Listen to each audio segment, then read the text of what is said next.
What's going on, everybody? DFS OGs back in the house talking everything week 5 here in the daily fantasy and betting community. I am Beer, joined as always by my boys, my OGs, Chop and Nono, coming to us remote from Las Vegas. So I got to start with you, Nono. I mean, the guy tells us he's at a conference, Chop. Anytime I hear Vegas, I got a question the old conference play. So no. How is Vegas treating you, and how was week 4? Yeah, Vegas is good so far. I am here for the conference. I haven't been to the conference yet, but hopefully get there before the end of the trip. Week 4, definitely another good one. So, and I saw our betting picks. It was pretty good for all of us. So, yeah, pumped about that. And we filled the listener league with a couple hours to spare. So, yeah, things are looking up in the NFL world. Yeah, one of us had a very good week in the bet, so we'll save that till we get into that later. But yeah, it was a pretty good week 4 all around. I think everybody had a decent week, so we're finally getting our footing underneath us. But in DFS, you move on to the next week. So Chop, let's get to you. How we doing? How was week 4? Doing good. Week 4, hung in there. Tried to not lose too much, but I was pretty much cooked. The second that Cordell Patterson scored his second touchdown, once that happens, he's going to end up in the winning lineups. And then I looked at his ownership, and man, he was chalky. I couldn't believe he was that chalky, especially on FanDuel. And that's the second that I was destroyed in week 4, but. You live to survive another week, and maybe eventually it all comes together. I won in college football, so that kind of makes it eases the pain a little bit. There you go. Set yourself up for Sunday a little bit. And we got NBA coming here in a couple weeks to get us through the week as well. But again, we are here to talk everything week 5. We are presented by FanDuel. Make sure you guys get over to FanDuel.com/OG, like Derek mentioned. It's a listener league for our listeners of the show. Only 500 spots available. Single entry in that thing with prizes at the end of the year. You can track the leaderboard at that same website, FanDuel.com/OG. We'll shout out some of the week 4 top performers here and take a look at that. We also have a very special promotion. We're not only going to add to the contest, you're already getting $5,000 if you win that. We're going to give away a chance for somebody to win an annual combo pass to RotoGrinders Premium. We're talking about over $1,000 in value. So you're going to have to stay tuned to find out how you can win that. But pretty exciting stuff, guys. FanDuel comes big with some money. Now we're kind of digging into the RotoGrinders pockets, coming up with even more money, but a chance for a year at some premium. So stay tuned. We'll get to that. If you're out listening to the show, we want this to be interactive. The chat was awesome last week. A lot of questions in that chat. So make sure you guys are getting your questions in there, talking this slate with us. And if you're on YouTube, make sure you do all the stuff over there, the thumbs up, the subscribe, all that good stuff. So, guys, let's dig into the slate here. Unless we have anything we want to discuss here. I think we covered everything.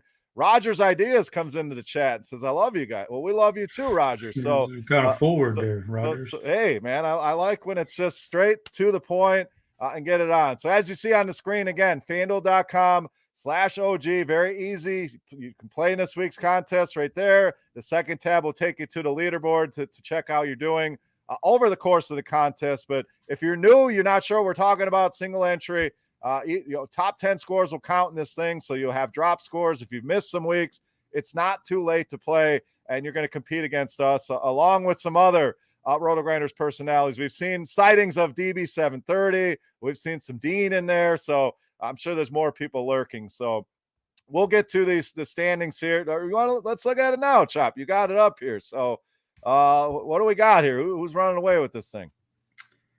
Well, the good thing is I don't think anybody's running away with it, because you're going to be able to make up all those points. But I was just scrolling around seeing any familiar names out there, any DBs or where Noto stands. I know I haven't had very many good weeks in the the JMB wing fan. He's in the house. Oh, he's up there too. Yeah, I haven't been too successful in this one yet. So you don't look for my name in that top 100. Yeah, you'll be scrolling for me for a while as well. I know Noto had a good week last week, so I'm waiting to see his name pop up here.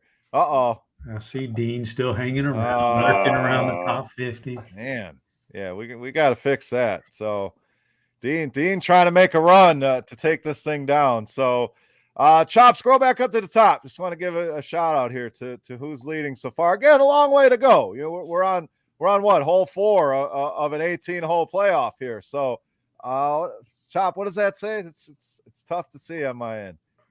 Which one? My R Jimmy 3. We got to give him a shout out here. He's leading the way. He's leading the pack right now. My R Jimmy looks like he had a huge week last week, a 166.02. You know, you combine a nice week with being pretty steady in the other weeks, and that can boost you up to the top spot real quick.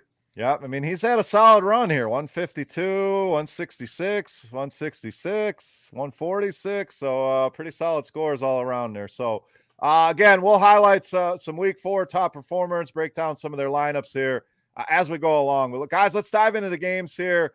We do have our first London game of the season. We'll kind of leave that one alone unless you guys have quick thoughts on that. Thursday night looks like fun. We'll have plenty of content for you over at RotoGrinders to get you set for that. Also, scoresandodds.com for all of your sports betting needs. Just tons of information over there. So, guys, any quick thoughts here on London? I mean, the Jets finally get a win, so you could say that for them. Atlanta, Cordero Patterson just coming out of nowhere here and putting a monster performance on the board. So just a quick look at the London game, Derek. Any thoughts on this game? Yeah, I mean, pretty low total there. I like the Falcons passing game, though. Ryan Ridley and Pitts finally got going a little bit last week. And then you mentioned it, Zach Wilson. He looked pretty good last week. So maybe you can get it going. Really no interest in the backfields on both sides. I know Patterson's playing well. His touchdown rate's like 10% per touch, which is kind of crazy scoring. I don't think that's sustainable. So, yeah, for me, give me the passing games, and yeah, it'll be fun to wake up and play some showdown. Yeah, this total seems too high, Chop. I mean, at 46.5 for these two offenses, I kind of like the under. You know, London can always be, you know, rainy, wet, windy. You never really know. I haven't dug into the weather there, but two teams that, yeah, Jets get a win last week, but this one screams under to me. What do you got here? My first thought was, why is this game on, you know, in London on the showdown? Because I would love for people to, you know, 15% Cordero one more time, right, so I can get my money back. Because, yeah, like Derek said, that's not sustainable. So we're not going to get the fish this time, but I think it's a Calvin Ridley breakout game. That's my opinion.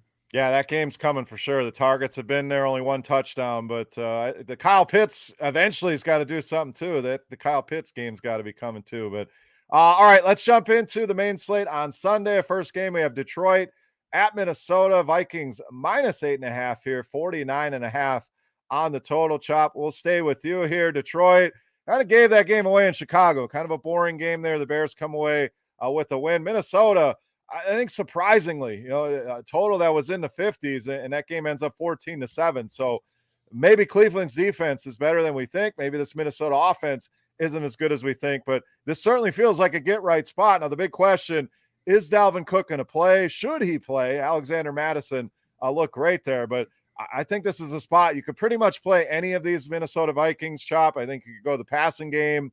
If the running game gets too chalky, you run it back with a Swift on the other side or even a Hawkinson. So I'm all over the Vikings in this one, especially whoever the running back is in an absolute smash spot here against the Lions. Yeah, I think that's, you know, you said it is anybody from Minnesota is in play. It's who do they want to go to? You're going to have to figure out. I personally think maybe it's the Dalvin Cook, you know, 3 touchdown, falls in and vultures a couple 1-yarders, and all of a sudden he's on the optimal lineup. So I'm going to lean Dalvin Cook, but Justin Jefferson, he's been steady, a complete wide receiver since he came into the league, and Thielen's catching touchdowns. One of those guys should have a pretty decent day. I don't think there's enough in this game because I don't think Detroit holds up their end of a shootout. So I don't think there's enough to roster like all 3 of these guys. 2 of the 3 maximum. I'm going to lean towards Dalvin Cook, though, here, getting it done. And on Detroit side, in comeback mode, one of those running backs to get a bunch of checkdowns. I just haven't seen enough consistency from the wide receivers to want to bury a roster with Cephas, or who I love Cephas. I wish they'd give him more run here, but or Khalif Raymond. I don't want any of those guys. So running back with a running back that's going to catch a bunch of checkdowns and load up on the Vikings. Yep, agreed. Best bet here for the game, Chop. I'm gonna lead off here. I like the under in this game. I think Minnesota controls this one with the running game. I don't know how many points Chicago or Detroit's gonna be able to score here. Minnesota's defense I think is going to cause a lot of issues for this offensive line. So I'm going under. This number seemed too high. What do you got, Chop? It is a high number, and I'm going to play it similar to you in that I don't think Detroit's going to be able to score very many points. So I'm going to go Minnesota because I know they can score the points. So I'll take Minnesota to cover that spread. All right. Last week was just a two-teamer, but we did hit on the ones that we were on board with. So we'll see what kind of card we can build this week. But Washington and I believe it was Chicago got it done for us in week 4. So hopefully somebody played the little two-teamer and made some money. If you did, let us know in the chat. Derek, let's get over to you. Chop, big fan of Dalvin Cook. I love Dalvin Cook if he's playing. 5 touchdowns in his last 3 games against this Detroit team. Went over 200 yards against them last season on the ground in that game in November. So great spot here. And if it's Madison, hell, that's a guy that I think can do similar work at a cheaper price point. But this entire Vikings offense is got to be something we're looking at here against Detroit. Yeah, I love the Vikings offense. I am worried about the backfield a little bit. I mean, if Dalvin's going to be active, I mean, he played 50% of the snaps last week. He'll probably be more healthy this week, but that's still a little bit concerning. So agree with you on the passing game. Jefferson's going to be my favorite, but wouldn't count out Thielen, Osborne, Conklin. I think they're all in really good spots at home against Detroit. And then concerns about the other backfield as well. I mean, after week 3, coach came out and said we need to get Swift more touches, and then after week 4 he's saying, oh, it's going to be matchup dependent on how much work he gets. So that's a little bit concerning, but he does have something like 28 targets for the first 4 weeks. So love his involvement in the passing game. He's averaging 6 catches per game. So I like Swift a little bit, and definitely like Hawkinson in trailing mode. For my pick, I'm actually going to go over. You guys make some good points on the under, but I had over pegged as my bet before the show, so I got to stick to it. All right, not being swayed. I like it. Let's go to our next game. Green Bay traveling to Cincinnati. Green Bay -3. Another pretty big total here, sitting at 51.5 in the FanDuel Sportsbook. All our lines are coming courtesy of the FanDuel Sportsbook. Make sure you guys get over there. Tons of fun stuff, single game parlays. So go and check that out. So Derek, we'll stay with you in this one. Green Bay kind of puts it on cruise control against Pittsburgh. They don't have to do a whole lot. We saw A.J. Dillon get half the work there in a positive game script. Cincinnati, an ugly game against Jacksonville. But we finally saw Joe Burrow start to unleash it a little bit. We also have Joe Mixon. We don't know if he's day-to-day, week-to-week. We're getting differing reports here. So P. Ryan was a popular waiver ad this week and season-long. He could be a value option against this Green Bay run D.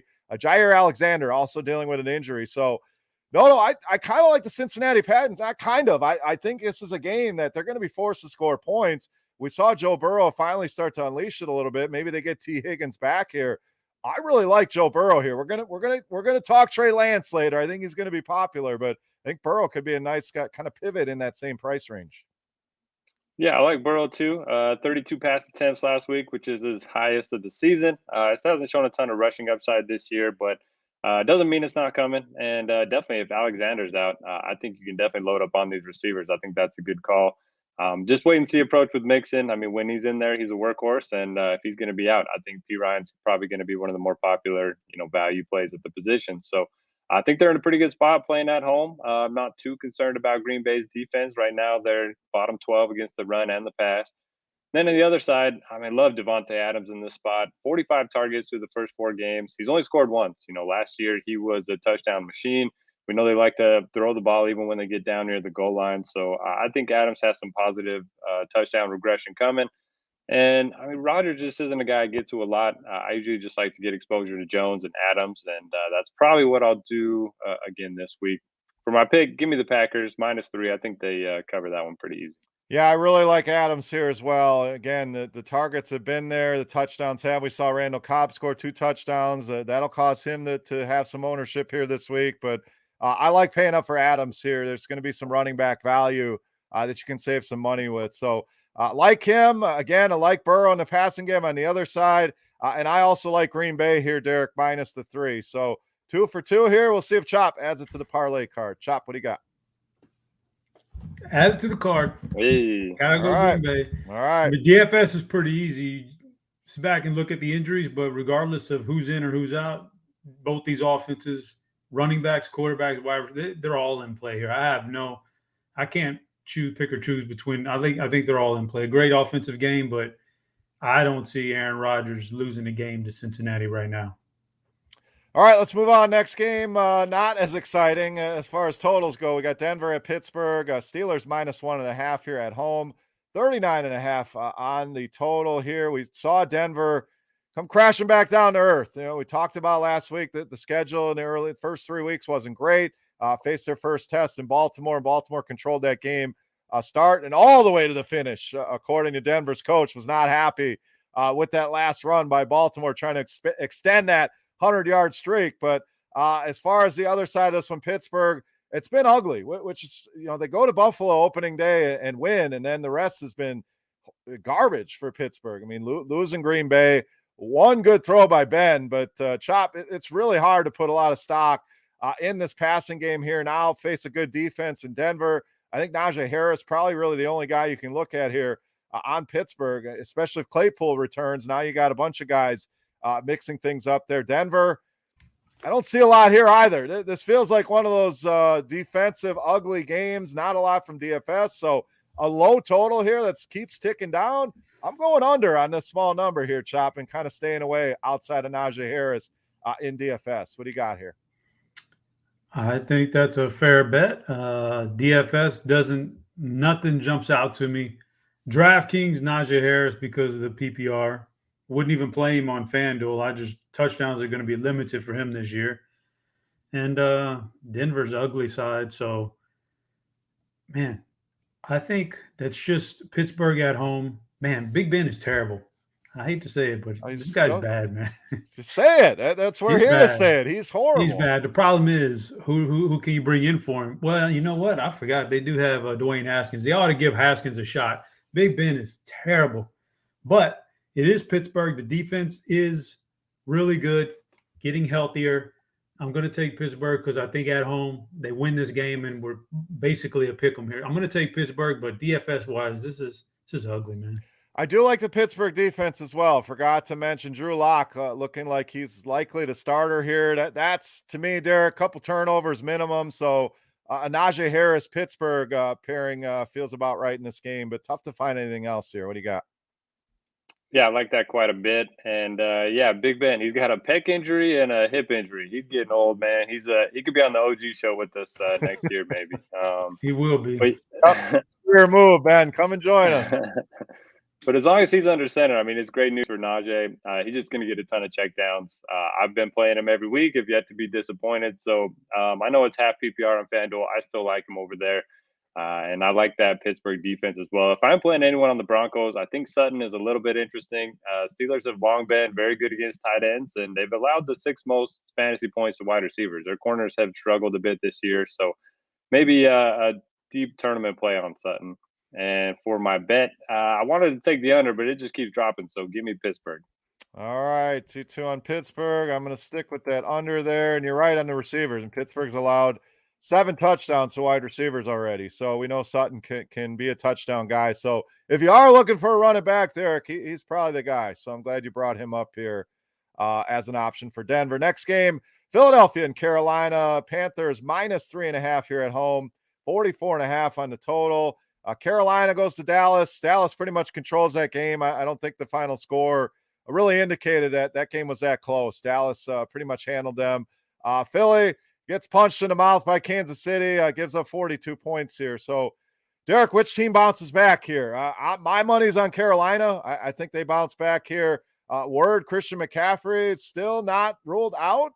May try to practice this week. So we'll keep an eye on that. If not, we'll get another week of Chuba Hubbard, who wasn't great, but I still think some of the outlying numbers look solid, and Philadelphia's been terrible against running backs. So I like him. DJ Moore's been lights out, so you can always go that route. Sam Darnold continues to run in touchdowns. Other side, what do we do with Philadelphia? Jalen Hurts is in play every single week, but it's kind of ugly with the running backs there. Devonta Smith has looked good in spots. So I like Carolina. I like the running game. I like DJ Moore. Tough to find anything on the Philly side outside of Devontae Smith here. So locking in the Panthers, Derek, -3.5. What do you got here? Panthers and Eagles. Yeah, I was gonna say one of these quarterbacks has 5 rushing touchdowns, and it's not Jalen Hurts. It's kind of crazy they are running the ball, and they're designed runs too. It's not like he's scrambling for these touchdowns. So I don't think that's sustainable, but it's at least another element to his game. He's been pretty good this season. I like the DJ Moore call. Second in the NFL in receptions, third in receiving yards. He's getting a ton of work. I think he's the clear alpha in this offense as long as Darnold, was under center. So I like that pairing. Don't mind the Hubbard call. I think he's going to be a little bit game script dependent. Rodney Smith ended up playing like 29 snaps, and he's a third running back there. So that was kind of interesting last week. But if they do win this game, I think it could be a good spot for Hubbard. And then Hurts, 27 fantasy points per game. He's thrown for over 700 yards the last 2 weeks. So we're seeing him do it through the air and on the ground. You don't ever have to pair him up because he does have that rushing upside. If I was going to, it would be Devontae Smith. He's the guy who looks to first. But, I think you can play Hurts naked. I don't think that ever hurts you. So give me – I like both quarterbacks in this one. And I think the over looks good. I mean, 45, I think both these offenses can put up some points. All right, taking the over. Was that pun intended? He's not going to hurt you? Yeah, I guess so. All right. It was now. I mean, Carolina to me, Chop, still a good defense. So I worry a little bit about Jalen Hurts. Always going to give you a solid floor with that rushing ability. But the reason I like Hubbard, Derek, you Rodney Smith, definitely a thorn in the side, but I think that was more they're playing from behind. Let's get this guy in the game. I do expect Carolina to control this game, and Hubbard let a lot of people down last week. So recency bias isn't as viable as it used to be, but I still think it's a big part of people's psyche. So I want to go back to the well there. So, Chop, Jalen Hurts, yes or no? And which way are you going here with this Carolina team? Jalen Hurts is a yes. Props to Adam Levitan pulled up a nugget that I read on Twitter, how Jalen Hurts has at least 21 DK points in every one of his starts in his career, which is 7 starts. So just gives you a nice safe floor with the rushing. So Hurts is fine. Carolina defense, I think, did look better to me last week against Dallas than I thought they were going to look. I thought they were totally fraudulent. No, they were kind of tough. That's a tough offense to defend. So other than Hurts, I'm not really. Maybe Devontae Smith. He's such a burner, man. He can get you on any given play. So maybe Dallas go there because they had a lot of success. Dallas's game plan was to attack Carolina with tight ends last week. Maybe it's go there. So those guys are in play. But on the Carolina side, Darnold is not a fluke. He's a solid quarterback. DJ Moore. Eventually, Robbie Anderson will have a blow-up game, but I just don't think you can try to chase it around waiting for it because you'll lose more than you get when it finally happens. And McCaffrey traveled last week. I think it's a sign that maybe he plays this week. He didn't have to travel to that game, so I got to think maybe he's going to surprise us and play this week. So, but the running backs, I wouldn't want Chuba Hubbard. McCaffrey would be lower on my list if he plays, but I'm not a big fan of jamming anybody in against Philly's defensive line if they're healthy. So I think it's a decent game.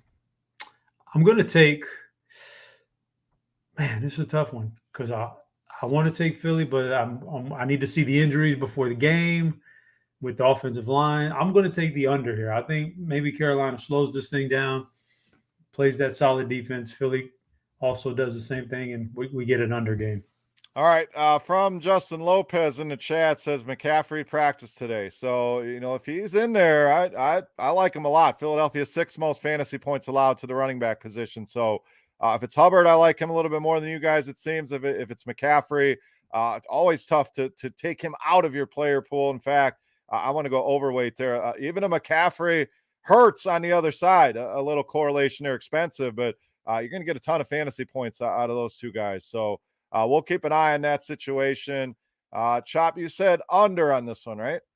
Correct. All right, let's move to our next game, Tennessee and Jacksonville. Derek, we're going to get to you in this whole Urban Meyer thing here. We're not going to let you off the hook here, but I'm going to start with Chop. Oof. Yeah, I mean, what a disaster. So we'll get to it, Chop. Let's cover the game, and then we'll get into some Urban Meyer here. But Tennessee coming off a dud, go to New York and lose to the Jets, give them their first win here.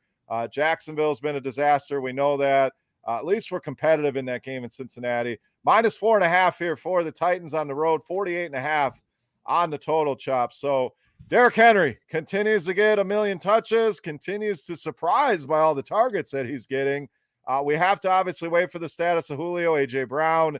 We'll see if they were able to return here.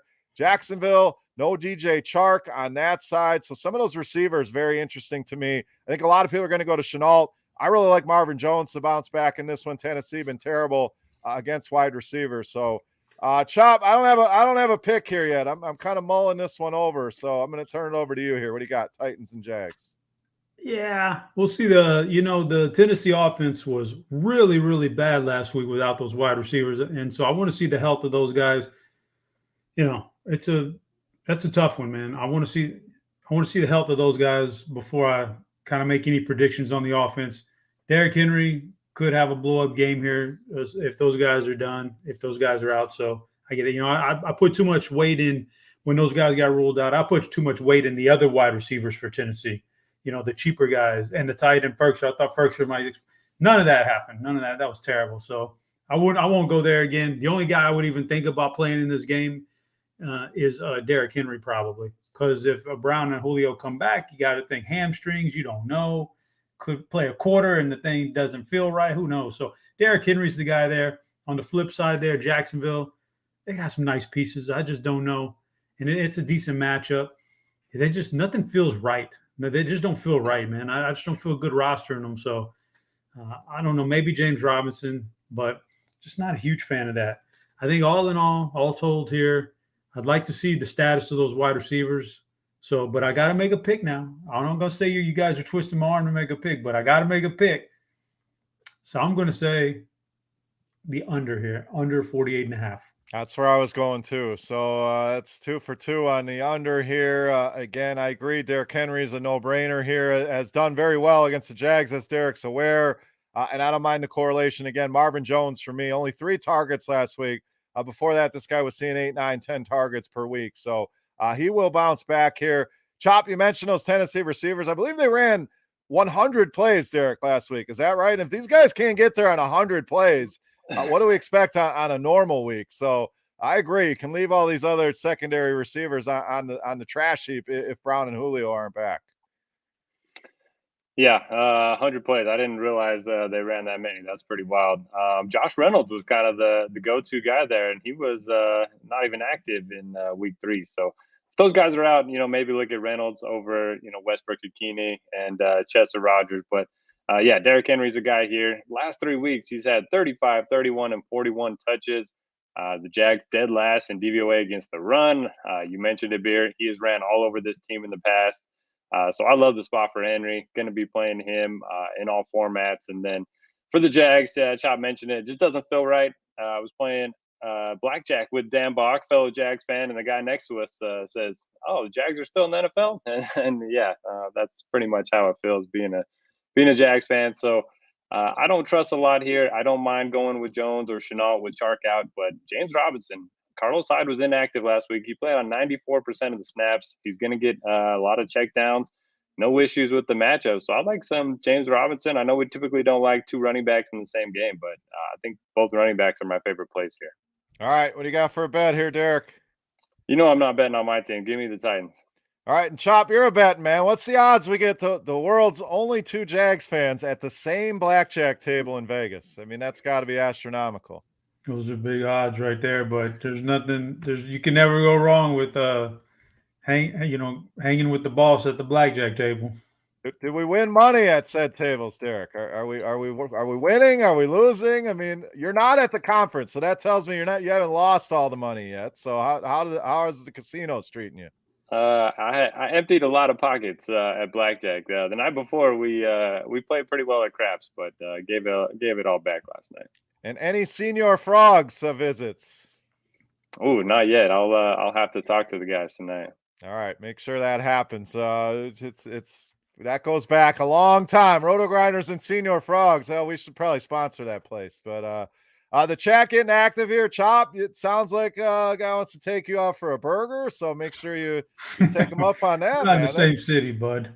but I did Google it here a minute ago, and we do have one of those things in San Antonio. So if it's as good as he says, I'll hit it up. There you go. And Sean Chambers in the chat here, Derek. Will Urban Meyer even be the coach by kickoff? So let's just talk Urban Meyer here real quick. We got one less game, so we got some time. Derek, I'm going to turn this to you. This has become a circus here with this guy. I mean, do you want him gone? Is it going to happen? Are they going to try to ride it out? Sounds like he's lost any credibility he had in the locker room is pretty much gone now. So this could go one of two ways. The team could fire up, or they could just shut down and not play for this guy. So what in the hell is going on in Jacksonville? And we kind of warned you about this. We talked about this before the season even started. So what is going on here? Yeah, I couldn't imagine it being this bad.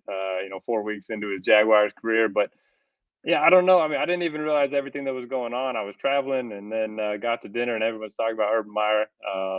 I don't know, man. It was already bad. It's getting worse. The locker room, obviously doesn't trust him one bit. So I want him out of there. I think he'll be there at least for a little bit, but he's definitely not going to be there next year.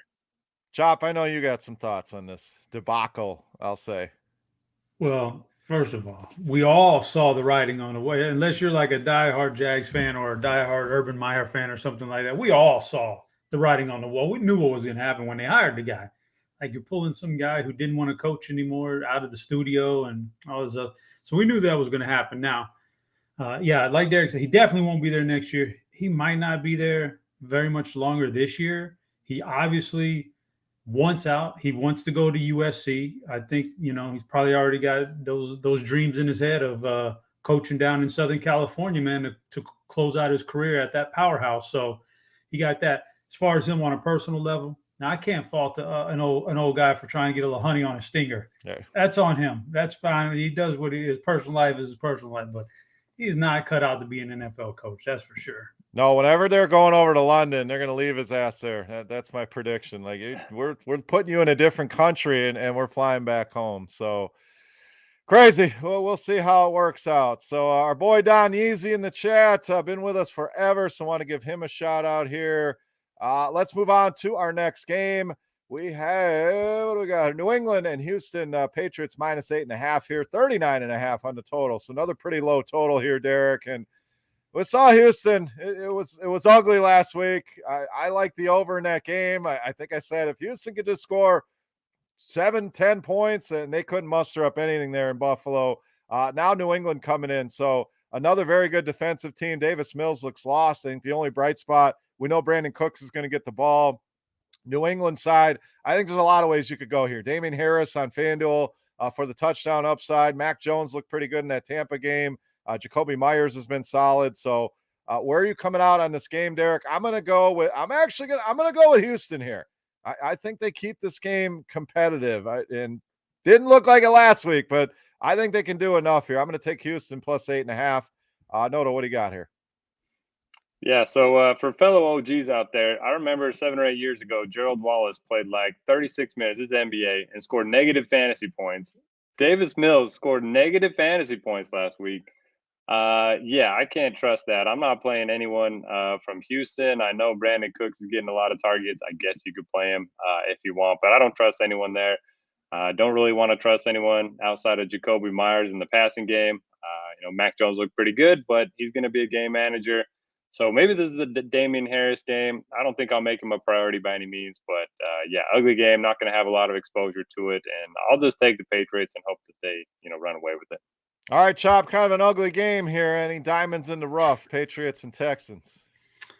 No diamonds in the rough here, and this is what Houston kind of fooled some people those first 2 weeks. They looked a lot better than I think we all thought they were going to be bad, and then all of a sudden they win a game, blow away the Jacksonville. Then they hang with Cleveland for a half. But this is who they are, who we thought they were, basically. And I think New England's going to run away with it. DFS, this is an ugly game, and I don't even know if I could trust anybody from New England at this point. Mac Jones is the ultimate game manager. Wide receivers, I don't think will ever prosper under Mac Jones, not anytime soon. So can't touch all that. Damian Harris loses a lot loses a lot of snaps, man, to guys he shouldn't be losing snaps to. So I'm going to avoid that, but I'm definitely on the New England train here because Houston's just going to get rolled for quite a while. All right, next game we have New Orleans and Washington. The Saints stunned at home by the Giants, coming up with a big victory there. Washington come from behind victory for them as well on the road in Atlanta. Again, that was part of our parlay card last week with the football team. So this game pretty interesting here, Chop. We'll stay with you. Kind of a middling total here, 44.5. The Saints favored here, -2.5. I like Washington at home. I like what I saw. Heineke has played well. McLaurin has been unstoppable. Gibson yet to really get it going here, but the Saints, it's been ugly. They're not throwing the ball to Alvin Kamara. There's no receivers of note. Taysom Hill comes in and steals touchdowns. So I think this one could be ugly. I'm going to go with the home team with the points here in Washington. DFS, not a ton for me outside of McLaurin here, to be honest. I do like the value in Ricky Seals-Jones, minimum price on DraftKings, but Chop, what do you got here? Kind of a game. It is an ugly game. New Orleans untrustworthy, although, Washington hasn't been as good on defense as we thought they were going to be, and you lose your backup running back, so maybe Alvin Kamara goes crazy and plays like 100% of the snaps, and you get that kind of added to the value he already brings to the table. So maybe Kamara on one side. That's the only guy on New Orleans side I would even think about. And the only guy for Washington I would even vaguely think about is Terry McLaurin right now. And I don't know if this matchup is really conducive to him. And he's probably matchup proof. He's really good, but it's a tough defense. But maybe McLaurin, maybe Kamara. Don't like it for DFS. If I don't like it for DFS, I probably got to think about pumping the brakes on the total here. So I think I'm going to go under on this game. All right, under for Chop. I have Washington. Shout out to our boy Don Yeezy's on fire in the chat. Came in, I think he said 27th in the OG tournament. Again, FanDuel.com/OG. So shout out to him. Also, echoed our sentiments earlier. If you're on YouTube, do us a favor. You like the show, you enjoy the show, take a second, click that like button, and subscribe as well. We're coming to you every single Wednesday afternoon, live, presented by FanDuel. Derek, let's get over to you here. Saints and Washington. We're kind of all over the board with the picks, but not a ton of interest in DFS. So where do you come out on that end? Yeah, I agree. I think Kamara is just fine. I think he's going to get a lot of work in this one. Washington, 29th in DVOA against the run. Their defense has not been very good at stopping the run. So I like that quite a bit. Winston still hasn't thrown the ball more than 23 times. Can safely avoid the entire passing game. And the other side, I mean, Logan Thomas is out. Curtis Samuel didn't practice today, so got to keep an eye on him. He is the bare minimum on DraftKings if you want to look at him there, but probably a little too expensive on FanDuel. So maybe McLaurin just gets peppered with targets and bad matchup against Lattimore, but he's talented enough to beat it. So I don't mind taking some tournament darts with McLaurin. All right, I like it. And Rogers is in the chat saying he tipped me. I don't even know what that means. So, ooh, hey, and give me the under too. The under. I don't think So if you like the stream, that counts as a tip. So I'll take it. So thank you for that. Under for you, Derek. We got one more game here in the early window. Then we'll take a look at some of the best performers in our OG tournament for week 4, as well as an added promotion here. We're going to give away a year of RotoGrinders Premium. A year. We're talking about over $1,000 in value for this thing in a combo package. So you get access to all the different sports, lineup HQ, all the premium stuff. So stay tuned for that. So we'll reveal that here shortly. Rogers, thank you very much. Appreciate the like in the chat. It means a lot, guys. We love doing the show, and just hitting that like button helps us out tremendously. So next game, Miami and Tampa. Tampa -10 survived the Brady Bowl here, Derek. An ugly game, but they get it done. Now they get to go back home and take out the frustrations on this Miami team has been absolutely terrible here. Pretty big total in this one, sitting at 47.5 in the FanDuel Sportsbook. So how does this play out? I think Tampa, there's a million ways you could go here. The guy I really like is Leonard Fournette, who's taken over this backfield, 81% of the snaps. Price has not caught up to him. Sure, Jones stole a touchdown, but if Gio's out once again, his passing game usage has been huge, and Miami's been awful against running backs. So price considered, Derek, he may be my favorite play of the week. Always scary to put all your eggs in the Leonard Fournette basket, but I love this spot for him here this week against Miami. Yeah, I was going to make that same note about the snaps. It's a great matchup as well. We just never trust Bruce Arians when it comes to his running backs. We probably should trust them here. I'll play some Fournette for sure. This price is just too cheap, like you mentioned, but it definitely scares me. I mean, he's one of those guys that you think one guy's going to get the work, and then he pulls the rug out from under you. As far as the receivers go, I think it's a Chris Godwin game. We know Miami, two of their best defensive players, both cornerbacks. They got Xavier Howard, Byron Jones, both on the outside. So maybe Godwin gets it going in the slot. And then Miami side, I mean, they have two offensive coordinators, and it's clearly not working. Maybe they should narrow that down to one. Nothing's working right now, so I'm going to be avoiding them. I know Fuller's out, but it's still pretty ugly. Maybe Jasicki in tournaments, but I think the Bucks roll. Give me the Bucks -10. All right, I do like Parker on the other side. He's seeing steady targets here, 7-9, 7-9. So, against this Tampa Bay team, we know you're not going to be able to run. They're likely playing from behind. You take Will Fuller out of the equation. Waddle's getting a ton of targets too, but his are more short area targets. I think Parker could do some damage here in this one. So more of a run it back with your Tampa Bay stacks, or even a correlation with Fournette. But Parker, a guy that stood out to me here. I am going to go under on this total. I think Tampa probably controls this game and can start to salt the clock away. And I don't know how much scoring Miami's going to do here. So give me the under here. Chop, your thoughts here, Buccaneers and Dolphins. For Miami, the only guy I'm thinking about is Jalen Waddle, just on volume on DraftKings. There's a reason why Tampa went out and signed Richard Sherman off the streets. Their secondary is struggling, so maybe Waddle. He's pretty good. On the other side, yeah, name your player. They're going to score points on Miami. How do they want to do it? That's the question. Fournette's fine. Usually I don't like it, but if Gio's out, I can go that route. And any of the wide receivers, you never know. Mike Evans could break the slate with 3 1-yard touchdowns. That's the way he does it, man. So, in a vacuum, Godwin is definitely the guy. But we'll see how that plays out. Maybe even throw a tight and sprinkle a Braid in there for a Braid 2-touchdown game, taking the place of Gronkowski. You never know.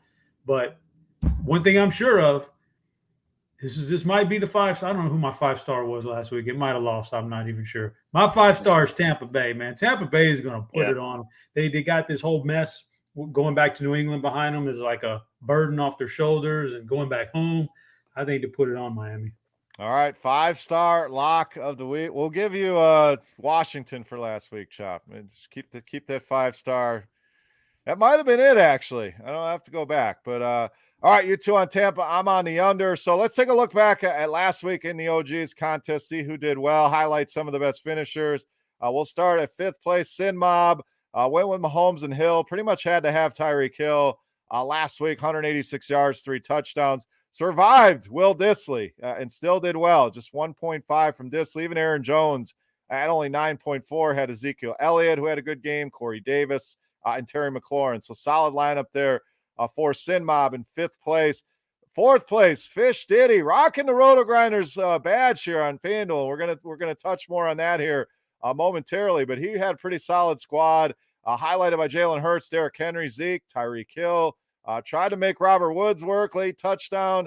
Survived Anthony Ferkser here. Also had Saquon Barkley in that lineup. So solid team by Fish Diddy. Drew Zander, 3rd place, 181.32. Another Mahomes and Hill. He survived Travis Kelce's down game. Deebo Samuel, big game for him. Cordero Patterson was massive last week, under 4% owned in this tournament. So solid outing by Drew Zander. 2nd place, M. Muir, 1026, 183.38. Again, Jalen Hurts had some Tyreek Hill as a run it back on the other side. DJ Moore, big game. Ezekiel Elliott in that lineup. Jonathan Taylor finally had a decent game. And then our 1st place finisher, Rudy, 791. Rudy, 184.72. Mahomes and Hill, again, survived Travis Kelce, had Terry McLaurin, had Saquon Barkley, so a solid overall outing there. Rudy, 791, our week 4 winner, $500, and helped his season-long score as well. But I mentioned that RotoGrinders badge, and I mentioned it for a reason. Why? Because we are going to have a little bonus for you. So anyone that changes their FanDuel avatar to the RotoGrinders logo, and you can find that pretty much anywhere. So let us know if you can't find it. We will give you, if you win the tournament, you got to win the week 5 tournament. If you have an RG logo, we're going to comp you an annual premium pass for the entire year. That's over $1,000 in value. So guys, pretty exciting stuff here. We want to see some RotoGrinders badges up there. We had one close last week. So again, you have to win the contest. But if you're rocking the RG badge, you take this week 5 contest down. We are going to give you that $1,000 value in a RotoGrinders premium subscription. So Chop, pretty awesome here to add more even to this tournament on top of what we're already giving away. Just a little extra spice for you for absolutely doing nothing. You're already going to try to win the tournament. So all you got to do is keep on trying to win. Just switch your avatar to RG and then you get that bonus. Man, yeah, if you don't have it, you're going to fall in love with it if you win and you get it. It's the best in the industry, man. Yeah, and so much information. And although, maybe you're not a college football guy, and Chop, I'm going to give you some props here on this. You guys put a lot of work in that. I don't spend a ton of time researching college football, so it saves you time, makes your life easier. We got NBA, NHL coming up, golf. I mean, Derek giving you a shout out on the golf, but pretty exciting stuff here. To give somebody a year of RotoGrinders Premium as an added benefit here in this tournament. Yeah, if you're playing in it, no reason not to change your avatar. I mean, it costs you nothing, and even if you are a premium member already, just get a free year. You don't have to pay for it for the next year, and if you're not, you get a taste of what we have at RotoGrinder. So love the promo. Let's fill this thing up again. I think we're already almost to 100. So I hope it doesn't fill before I get home because I can't register right now. That's right. So go in and reserve your spot here. We'll save Noto a spot as well. But again, you can get in there and reserve a spot. You don't have to put a lineup in.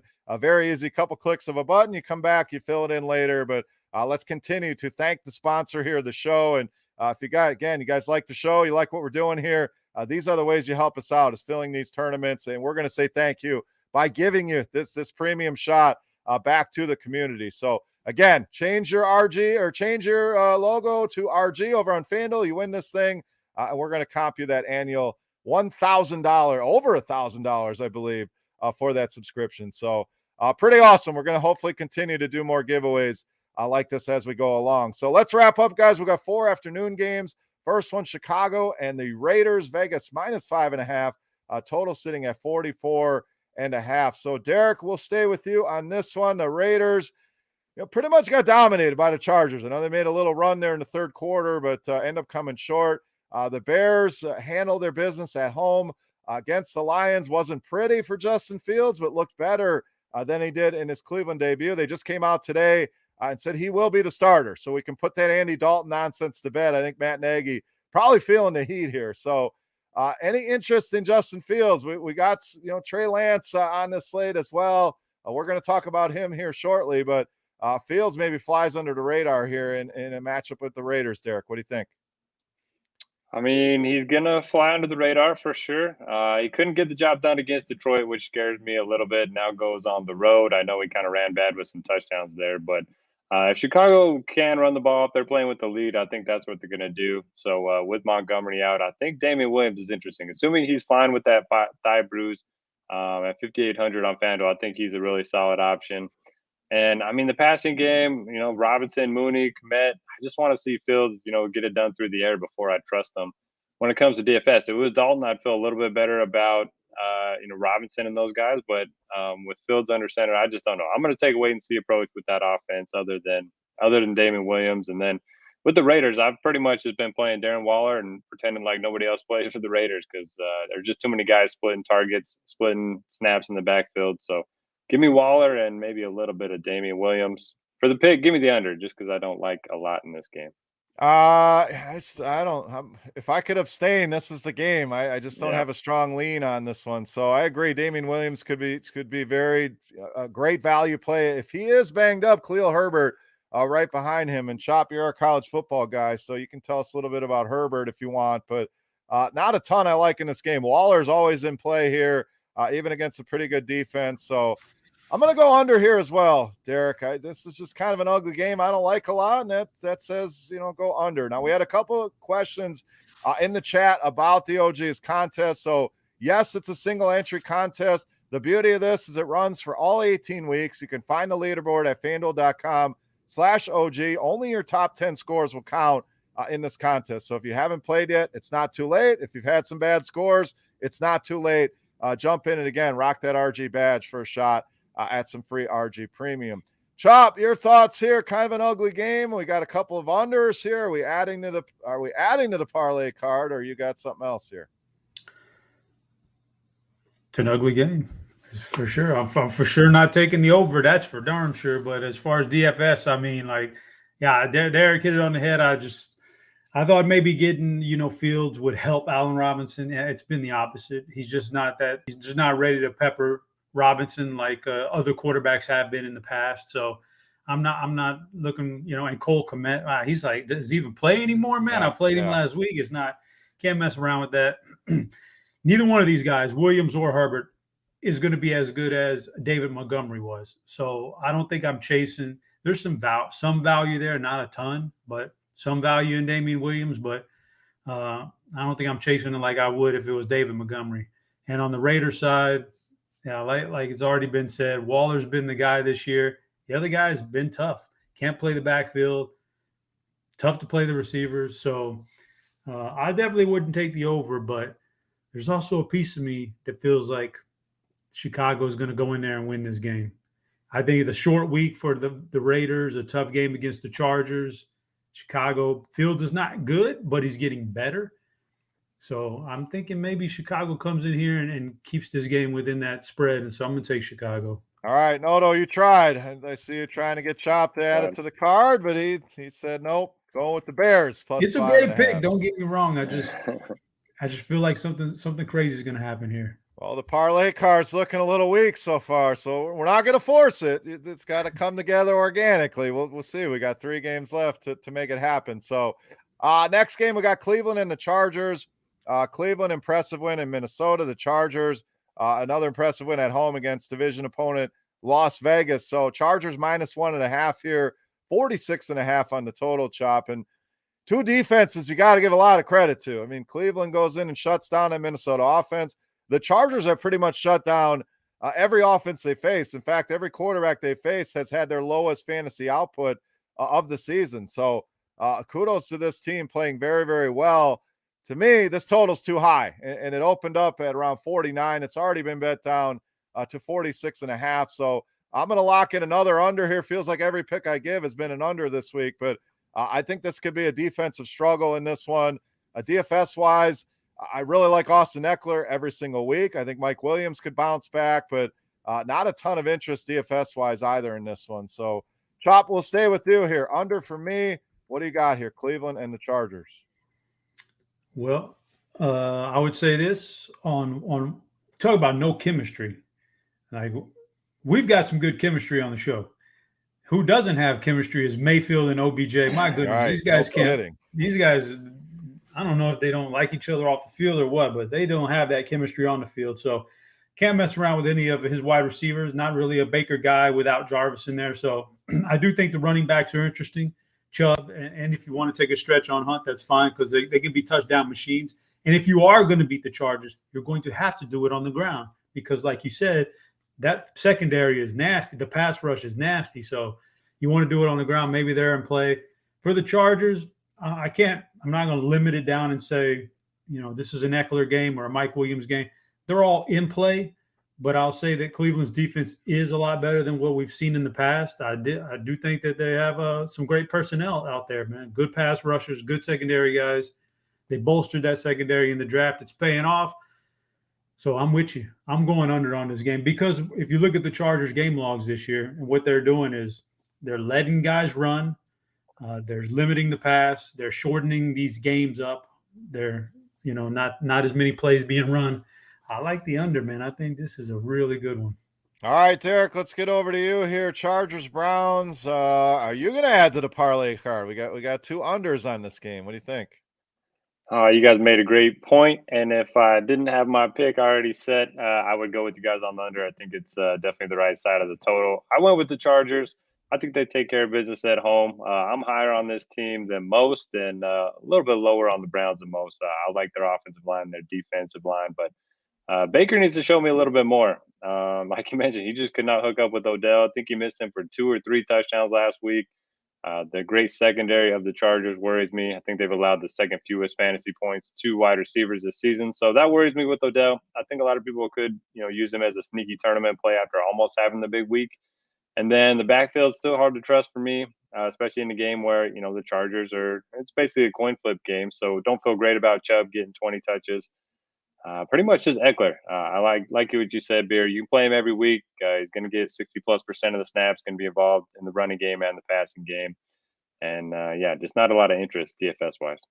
All right, let's take a look back at last week. I forgot to recap here and give some kudos here. One of us went 10-3 in the picks, and it was not me, kind of seceding some of my lead here, 6-7 for me last week. So it puts me at 27 for the season. Still a little bit of a lead here, but you guys definitely closed the gap on me here.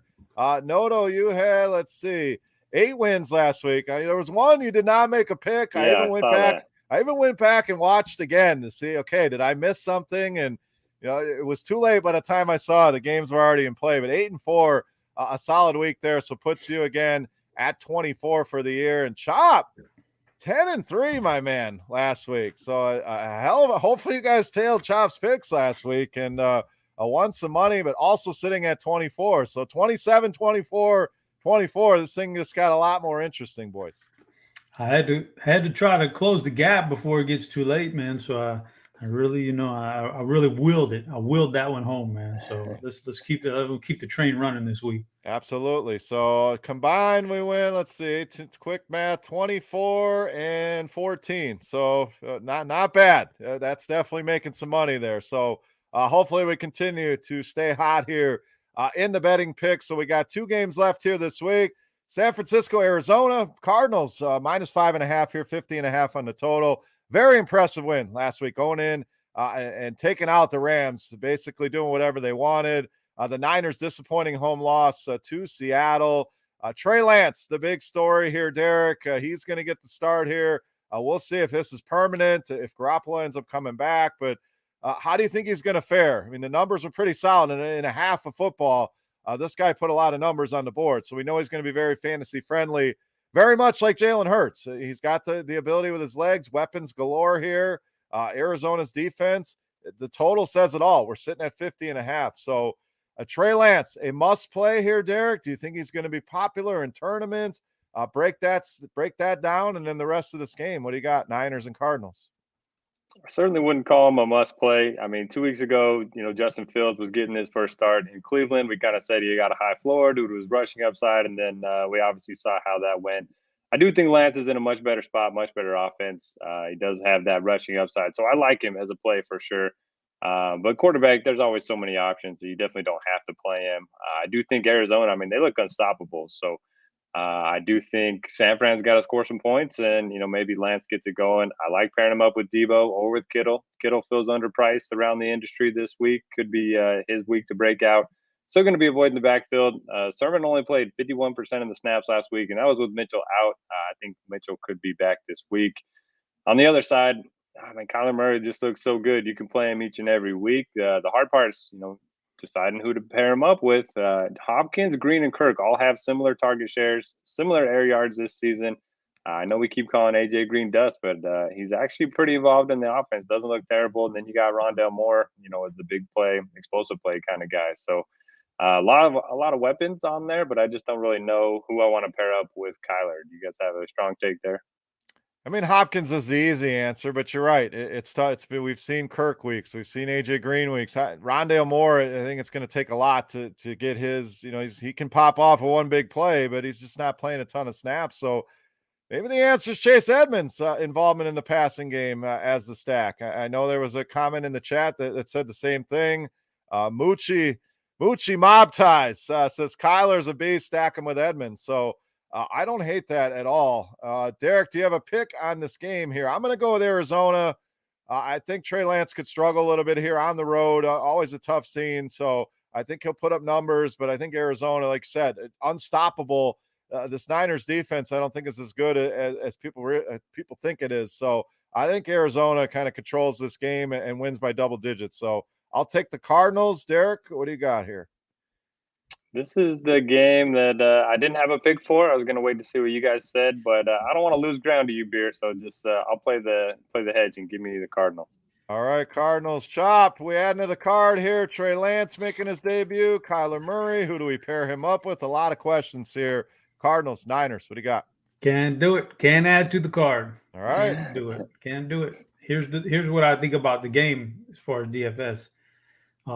Trey Lance is an okay play. Like there's a such thing as a dual threat quarterback right now. But in college, I'll say, I say this all the time, is you're not a dual threat if all you do is run and you really can't pass. And there's guys out there who just can't pass. Just because you run don't mean you're a dual threat. Trey Lance did not look good at all passing the ball. So I'm a little worried about that. But I think he's going to run his tail off, man. I think he's going to run for a lot of yards. They're going to design it for him, and that's going to be nice and safe. I just don't know if there's a ton of upside if he can't pass very well. So I think he's okay at the price tag. Like Derek said, don't want the backfield. I'm done with Trey Sermon. Unless Elijah Mitchell is in there and they say he looks good and healthy, then he'll be the guy for me. But because Trey Lance is behind center, you're hoping for a fluky touchdown out of Samuel or Ayuk or even Kittle probably, because Lance just didn't look good passing the ball. So on that, in Arizona, you can play him any which way you want to. You know, I remember Devontae putting up that big 12-catch, 130-yard game against him a couple of weeks ago. That leads me to think maybe Hopkins, because you didn't get Hopkins last week based on Jalen Ramsey covering him. So I think maybe go back to Hopkins this week, and there's some vulnerability there in that secondary. So I'm on that. But I'm always about like trying to figure out what did these teams do last week and how is that going to shape up this game this week. Arizona went on the road, had a big win. Fantastic. San Fran was at home and got smoked by Seattle. You know, like a wise man once said, water always finds its level. So I think this week we're looking at San Fran with a big bounce back in Arizona with a little bit of, a downslide. So I'm going to go San Francisco here. There you go. A little philosophy here from the OGs as well, Chop. Going deep, man. I like it. San Francisco on the board. I like it. Even though I went Arizona, I was debating. So you stepped it up and took the underdog there. Okay, let's move on. Parlay card looking thin. I think it was one of the first picks was Green Bay sitting alone. I guess it's bet the house on Green Bay is what we're telling you here. So last game we got, Chop, we got your Cowboys -7 at home here against divisional rival the Giants. Big total here at 52.5. So impressive win. You know, Carolina was on a roll. A lot of talk about how good they were, their defense.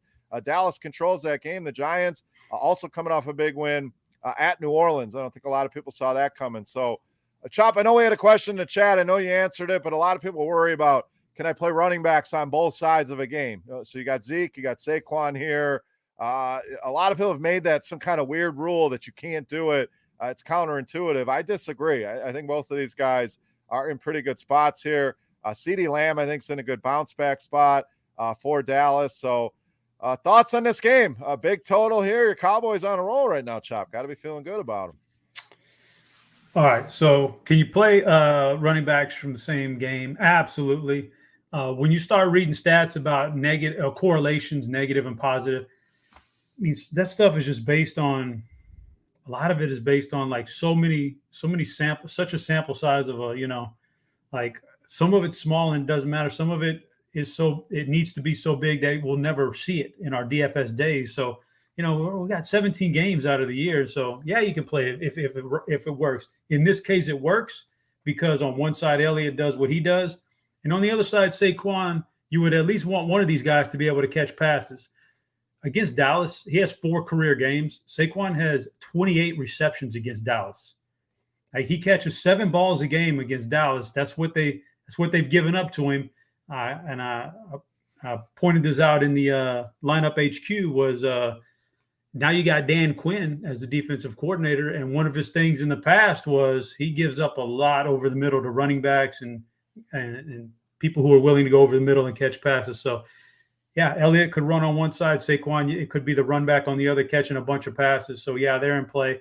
I think it's a good offensive game for both sides. We'll see the injuries in the Giants receiving core, how that plays out. But maybe a Galladay Although, Trayvon Diggs has looked very, very good. He But has. we'll see how that plays out. But I think it's a good offensive game, and Dallas is going to hit you. We got to dig in and see where the Giants' weakness is, because Dallas has proven right now at this point they will attack your weakness. Even if they have a strength on offense, they'll stay away from it just to attack your weakness. So we'll see how that plays out. I do want, before I jump off this game, I do want to say thank you, Jalen Smith, man. You had a good run, but your time's come to an end. And also, we didn't even point out, but man, big shocker today was Stephon Gilmore getting cut by the Patriots. So two big name. I don't know if they're still up there physically, but two big name guys out there on the free agent market now for defense. For my pick here, I'm going to take the over in this game. All right, and Gilmore was traded to Carolina, so he ends up, the Panthers lose J.C. Horn. They quickly go out and acquire C.J. Henderson, and now they get Stephon Gilmore. I believe it's for a 6th-round pick. So I think a lot of teams are probably saying, why the hell didn't we pick up the phone and make that call? And I don't think Jalen Smith will be out there for long. I mean, the dude's an athletic freak, kind of fell out of favor in Dallas, but I think he'll find a home here sooner rather than later. So interesting, though, to see guys like that just flat out cut or traded for nothing is crazy. So, Derek, Chop, what was your pick on the game? I somehow missed over. That. I'm going over. Gotcha. Okay. Derek, let's go to you. Wrap us up here. A lot of fantasy-friendly plays in this one. Big total, Giants and Cowboys. Yeah, I love Chop's Saquon stat. I think he's in a great spot. He's played at least 84% of the snaps 3 weeks straight. If he's going to get a lot of dump-offs underneath, I love that. Looks like Shepard and Slayton both didn't practice today, so keep an eye on them. Galladay could get the Diggs treatment. I mean, Diggs has been awesome. He's got 5 interceptions through the first 4 games. So if that's the case, I mean, Kadarius Toney, Evan Ingram, I think they're both interesting sleepers there. Daniel Jones, you can always play him with his rushing upside. Cowboys, yeah, you can play everybody. I don't really have a strong preference. I like CD over Amari just a little. I like Zeke. I like Dak. But yeah, you can play everybody, and I will take the over as well. All right, 2 for 2 on the over here. I hate to be the party pooper here, but I'm going under on this game. I think Dallas controls this game, and we know when they do that, they play at a very slow pace. They can run a lot of clock with Zeke and Pollard eating things up. The Giants look good last week, no doubt. I just don't see it with this offense. Saquon I like here. Otherwise, I don't want Daniel Jones in DFS. I don't trust in these receivers. So I think this could be an uglier game than people realize. And if Dallas controls it, they're just going to kill that clock. So as much as I want to add to the parlay card, boys, I'm going to go under on this game. So that leaves us with just Green Bay as the pick of the week. So we're riding with all our eggs in the Aaron Rodgers basket, -3 at Cincinnati. So all right, we went over an hour here, so a little longer than we wanted to, but wanted to get you all the information, all the picks. Hopefully you guys enjoyed the show. Guys, final thoughts here for the people for week 5. Derek, what do you got? Yeah, great time as always, guys. Thank you for watching. I was going to make a parlay since I'm here in Vegas. I was going to bet on our parlay card and give out the winnings next week on the show, but I guess I can't do that anymore. So good luck, everybody. Make sure to reserve your spots. And, yeah, we're always available if you have any questions. Now you should have said that in the beginning. I would have forced some stuff into the parlay just to see the ticket from the casino. So Derek, have a good time out there, buddy. Enjoy Vegas. Chop, final thoughts for the people here, week 5. Yeah, man. Get in that contest, fill it up. Fill it up so early that Derek doesn't even get a chance to play this week by the time he gets home. That'd be exciting. And take advantage of all the free money we're giving away on this thing, man. So have fun with it. Week 5. I'm ready for it. It's going to be the one where we turn it around and we get it going. Absolutely. Our boy Chris Kirkwood just popping into the chat. So shout out to him. Make sure you go and listen to their show as well. Must listen there. So appreciate that, Chris. Again, RotoGrinders logo on FanDuel. Make that your avatar. If you win the tournament this week at FanDuel.com/OG, you're going to win a year of RotoGrinders combo premium, over $1,000 in value. So just a simple switch there. Let's fill that tournament up. Again, get in there and reserve it. Just a $7 single entry tournament with $5,000 to the winner at the end of the week 18. For Head Chopper, for Notorious, I am Beer saying salut. We are the DFS OGs. Thank you for listening. Good luck this week. We'll talk to you next week.